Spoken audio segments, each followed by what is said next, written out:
ನಿನ್ನೆ ದಿನ 16/3/2026ರಂದು ಬೀದರ್ ಜಿಲ್ಲೆಯ ಜನವಾಡ ಠಾಣೆಯ ಲಿಮಿಟ್ಸ್ನಲ್ಲಿ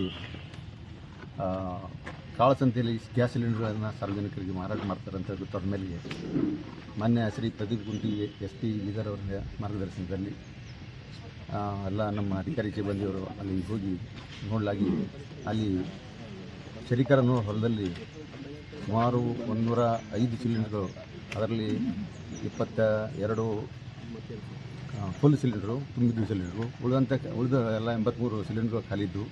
ಅವುಗಳನ್ನು ಖಾಲಿದ್ದನ್ನು ತುಂಬಿದ್ದನ್ನು ಮಾರಿ ವಾಪಸ್ ತಗೊಂಡು ಎಕ್ಸ್ಚೇಂಜ್ ಮಾಡಿರ್ತಾರೆ. ಅಂಥವನ್ನು ನಾವು 2 ಲಾರಿ 2 ವಾಹನಗಳ ಸಮೇತ ಇವೆಲ್ಲ ಸಿಲಿಂಡರ್ಗಳನ್ನು ನಾವು ಹಿಡಿದು 4 ಜನರಿಗೆ ವಶಕ್ಕೆ ಪಡೆದುಕೊಂಡು ನಾವು ಅವ್ರ ಮೇಲೆ ಕ್ರಮ ಕೈಗೊಂಡಿದ್ವಿ. ಈ ವಿಚಾರಣೆ ಮಾಡಲಾಗಿ ಈ ಗ್ಯಾಸ್ ಸಿಲಿಂಡರ್ಗಳನ್ನು ಕಾಳಸಂತೆಯಲ್ಲಿ ಹೆಚ್ಚಿನ ಬೆಲೆಗೆ ಇವರು ಮಾರಾಟ ಮಾಡ್ತಾರೆ ಅಂತ ಗೊತ್ತಾಯಿತು.